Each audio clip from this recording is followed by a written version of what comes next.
వేశారు సార్ భూమికి. ఇప్పుడు కూడా మీరు అన్న ప్రకారం 6,36,000 మాకు ఏ బ్లాక్లో వాళ్ళకి వేశారు సార్.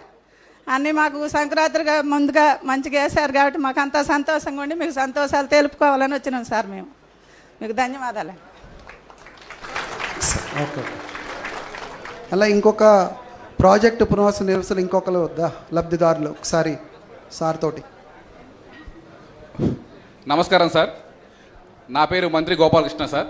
మాది కుకునూరు మండలం కివ్వా గ్రామం సార్. నేను పోలవరం నిర్వాహితుంది సార్. సార్ మేము గత 5 సంవత్సరాలు కూడా వరదల్లో ప్రతి జూన్ వస్తుందంటే సార్ తాత్కాలిక పునరావాస కాలనీలకి వెళ్ళలేక వ్యవసాయాలు చేసుకోలేక, వ్యవసాయం చేసుకుంటే మళ్ళీ వరద వచ్చి ఈ ముంపుతో అనేక రకాల ఇబ్బంది పడ్డాం సార్. సార్ మాకు ఒకటే నమ్మకం సార్, 5 సంవత్సరాలు చూసాం జగన్మోహన్ రెడ్డి గారు గత ఇస్తారేమో అని చెప్పి ఆశపడ్డాం.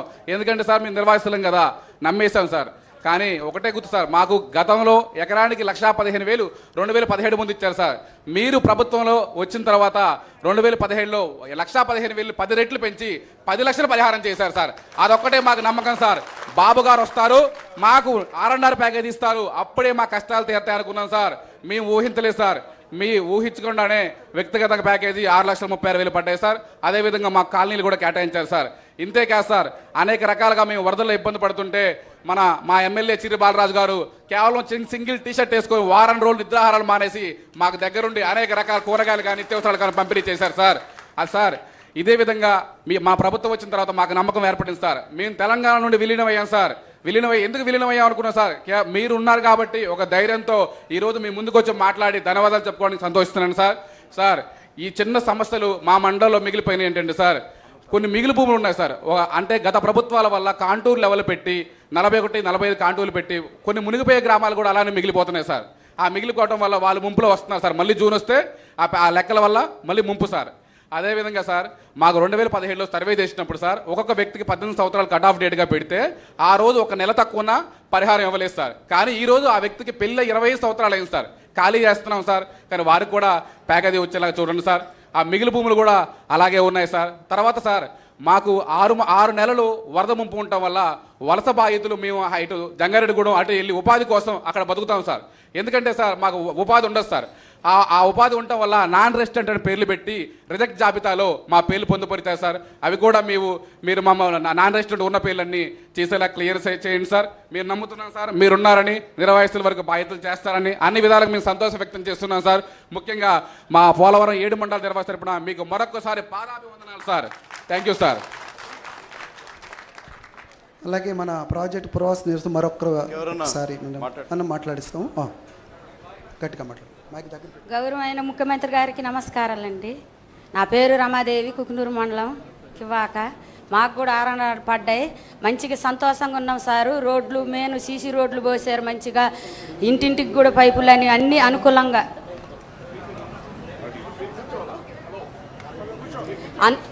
అన్నీ తార్ రోడ్లు కూడా మంచిగా పోసుకుంటూ వస్తున్నారు సార్. ఇన్ని సంవత్సరాలు కూడా 5 సంవత్సరాలు కూడా మేము ఆ గోతులల్లా చాలా ఇబ్బంది పడ్డాం సార్. అసలు ఏమీ కూడా లేదు. ఇప్పుడు సీసీ రోడ్లు పోసుకుంటూ వస్తున్నారు మంచిగా. 6 ప్యాకేజ్ పడ్డది అనుకూలంగా.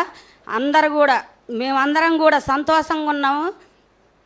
మన ప్రభుత్వం వచ్చిందన్న ధైర్యంతో అసలు మేమైతే ఎంత ఉత్సాహంగా ఉన్నామంటే సార్ అసలు మామూలుగా లేము సార్. ఇన్ని సంవత్సరాలు కూడా మేము ఒక మహిళలు అయ్యి ఒక డోగ్రా సభ్యులు అయ్యి ఎంతో ఇబ్బంది పడి సార్ అసలు మేము మా కష్టాలు ఎవరికి చెప్పుకున్నా కూడా పట్టించుకునే వాళ్ళు కాదు. ఇప్పుడు మన కష్టాలు తీరవటానికి మన ఇంటి ముందే ఉన్నట్టు అనిపిస్తుంది సార్ మాకు. మీరు వచ్చిన కాడి నుంచి అసలు ఎంతో ఉత్సాహంగా ఉంది సార్ మాకైతే. అలాగే మాకు గోదావరి వచ్చినాక కూడా 5 రోజులు పోయిన గతం ప్రభుత్వం ఉన్నప్పుడు 5 రోజులు ఉన్నాం సార్. ఎంతో ఇబ్బంది పడ్డాం. ఇంత లోతు బురదలో కూడా ఉన్నాం సార్. అసలు మమ్మల్ని పట్టించుకున్న ప్రభుత్వం లేదు. మన ప్రభుత్వం వచ్చిన కాడి నుంచి కూడా మంచిగా ఎవరైనా కూడా మనోళ్ళు, మన మహిళలు, మనోళ్ళు, మన కుటుంబం వచ్చిన కాడి నుంచి ఒక కుటుంబంలాగా మమ్మల్ని అందరినీ ఆదుకుంటున్నారు సార్. మాకెంతో సంతోషంగా ఉంది సార్. ఎప్పుడు మీరు రావాలని మేము కోరుకుంటున్నాం సార్. అంతకుముందు కూడా మేము మీకోసం కూడా అంత ప్రభుత్వం ఉన్నప్పుడు ఆడవాళ్ళని ఏడిపించిన, మహిళల్ని ఏడిపించినా కూడా మాకు ఇప్పుడు ధైర్యంగా వచ్చింది సార్. మీరున్నారన్న ధైర్యం మేము ఎవరికి కూడా దడవం సార్. ముందుకు వెళ్తాం సార్. వాళ్ళు బటన్ నొక్కి చూపెట్టారు సార్. మేము మహిళలు బటన్ నొక్కి చూపెట్టాం సార్. ఆయనకే చేత వద్దు అనుకున్నారు సార్. మేము చూపెట్టాం సార్. అలాగే మా కుకునూరు మండల అధ్యక్షుడు కూడా మంచిగా గోదావరి వచ్చినప్పుడు కూడా పేదోళ్ళకి భోజనాలు వండి పెట్టారు సార్. మాకైతే ఎంతో ఉత్సాహంగా ఉంది సార్. మాకు అసలు ఎమ్మెల్యే గారు వచ్చారు సార్, శ్రీబాలరాజు గారు కానీ ఇంటింటికి కూడా తిరిగి చెప్పారు. అలాగే బొరగన్ సీన్ గారు వచ్చారు ఇంటింటికి. అసలు మన ప్రభుత్వం లేనప్పుడు కూడా, వాళ్ళు ప్రభుత్వం ఉన్నప్పుడు ఎవరు చెప్పలేదు సార్. అప్పుడు కూడా మన వాళ్ళే వచ్చారు సార్. ఇప్పుడుకైనా మన వాళ్ళే ఉన్నారన్న మాకు ధైర్యంతో మేము ఎవరికి కూడా దడవం సార్.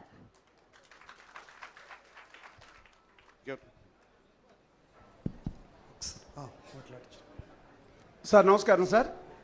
మేము రంపచోడవరం నియోజకవర్గం కోనవరం మండలం సార్. సార్ 2022 గోదావరిలప్పుడు మీరు ఎటపాక మొదలుకొని విఆర్పురం 3 మండలాలు నిట్ట ఎండలో మా కోసం ఎంతో చేశారు. బాబు మా కోసం ఉన్నారని చెప్పి ప్రతి ఒక్కడు మీరిచ్చినటువంటి స్ఫూర్తితో మేము తెలుగుదేశం పార్టీని గెలిపించుకోవడం జరిగింది. అదే రకంగా మేము ఆ రోజున ఉన్నటువంటి జగన్మోహన్ రెడ్డి గారు మాకు ఎటువంటి సహాయం చేయని పక్షంలో మీరు ఒక మాట ఇచ్చారు సార్. మీరు ఎన్టీఆర్ ట్రస్ట్కి నారా భువనేశ్వరి దేవి గారితో మీరు ఒక మాట చెప్తే మా అందరికీ నిత్యావసర వస్తువులు అన్నీ ఏర్పాటు చేయడం జరిగిందండి. ఆ రోజున మేమందరం కలిపి ఈ గవర్నమెంట్ మాకొద్దు, తెలంగాణలోనే కలవాలని చెప్పి మీరు రోడ్డెక్కే పరిస్థితుల్లో మీరు బస్సు యాత్ర చేయటం వల్ల మేమందరం మళ్ళీ బాబు మాకు భరోసా ఇస్తాడని చెప్పి మేము మళ్ళీ మీకోసం ఎదురు చూసాం సార్. అదే రకంగా మనం గెలిచాం, మీరు వచ్చారు అపర భగీరథుల్లాగా మా అందరికి విన్నంటున్నారు. అదే రకంగా సార్ అదే రోజు మీ పిలుపు మేరకు మీ పక్కన ఉన్నటువంటి మన నెహ్రూ గారు కూడా మాకు ఆ రోజు నిత్యావసర వస్తువులు అందించడం జరిగింది సార్. ఇప్పుడు మా దగ్గర ఇప్పుడున్న పిఓ గారు నిన్న 4 సభలు ఏర్పాటు చేయడం జరిగిందండి. 4 సభలతో వెంటనే ఏర్పాటు చేస్తూ ఉన్నారు. చంద్రబాబు నాయుడు గారు వచ్చారు, కూటమి గవర్నమెంట్ వచ్చింది, మీకు ఎవరు ఆధారపడాల్సిన అవసరం లేదు. కోనవరం మండలంలో 48 గ్రామాలు ముప్పుకు గురవుతూ ఉన్నాయి సార్. ఈ 48 గ్రామాల్లో గతంలో ఒకే ఒక గ్రామానికి ఇచ్చారు సార్. ఇప్పుడున్న సమస్య ఏంటంటే 370 మందిని ఇన్వాల్యూడ్ అని చెప్పి ఏర్పాటు చేయడం జరిగింది సార్. అంటే ఇప్పుడు నేనుంటే నా పిల్లగాడు భద్రాచలంలో ఉద్యోగం చేసుకుంటా ఉంటే ఆ ఉద్యోగం చేసుకున్నాడని చెప్పి కోనవరంలో లేడని చెప్పి ఇన్వాల్యూడ్లో పెట్టారు సార్. తమరు దయచేసి మా మండలాలు దయచేసి ఆలోచన చేసి, అంటే రేషన్ కార్డు అక్కడే ఉంది, ఆధార్ కార్డు అక్కడే ఉంది, ఓటింగ్ కూడా అక్కడే ఉంది సార్. కానీ ఒకే ఒక కారణం మీద కొంచెం మాకు ఇన్వాల్యూడ్లో పెట్టారు సార్. మా పిఓ గారు చాలా యాక్టివ్గా ఇప్పుడు మొన్న చాలా యాక్టివ్గా పనిచేస్తూ ఉన్నారు సార్. దయచేసి మాకు ఒక అవకాశం కల్పించాలని కోరుతా ఉన్నాం సార్. ఇంకో చిన్న సమస్య ఏంటంటే సార్ 2008లో మాకు ల్యాండ్స్ ఇచ్చారు సార్. అందులో సగం ల్యాండ్ పోలవరం పట్టినట్టయితే, ఒక 5 ఎకరాల ల్యాండ్ ఉంటే సగం ల్యాండ్ పోలవరం పట్టినట్టయితే ఇంకొక 2.5 ఎకరాలు మిగిలిపోతాం సార్. ఆ మిగిలిపోయే భూమిని కూడా పరిగణలో తీసుకోవాలని కోరుతున్నాం సార్. ఇంకొకటి అసైన్మెంట్ ల్యాండ్ అనేది ఒకటి ఉంది sir. Assignment land non tribal అందరూ చేసుకుంటా ఉన్నాం సార్. వాళ్ళకు కూడా మీరు మాకు దయచేసి, మేము సర్వం త్యాగం చేసేవాళ్ళం కాబట్టి మీరు మా శ్రేయోభిలాషగా ఆలోచిస్తారు కాబట్టి అది కూడా మాకు అవకాశం కల్పించాలని కోరుతున్నాం సార్. అదే కుకునూరు మండలం, ఎలేర్పాడు మండలాల్లో అసైన్మెంట్ ల్యాండ్ కూడా తమరే ఇచ్చారు సార్. ఇప్పుడు మాకు కూడా అది ఇవ్వాలని మనస్ఫూర్తిగా కోరుతున్నాం సార్. నమస్కారం సార్. Thank you sir. అలాగే ఇప్పుడు పోలవరం ప్రాజెక్టు పునరావాస నిర్వాసితులను ఉద్దేశించి మన భారీ నీటిచల శాఖ మార్చులు డాక్టర్ శ్రీ నిమ్మల రామారెడ్డి గారిని అలాగే మన ముఖ్యమంత్రి, ప్రీతమ ముఖ్యమంత్రి వారు మీ అందరిని ఉద్దేశించి మీరు ఎంత హ్యాపీగా ఉన్నారో చూడటానికి వచ్చి మీతో ముఖాముఖి తెలుసుకున్నారు.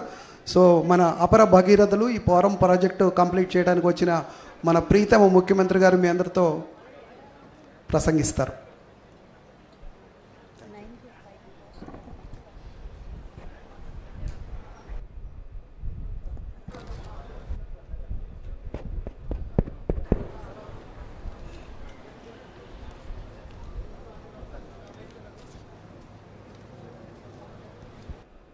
వేదిక పైన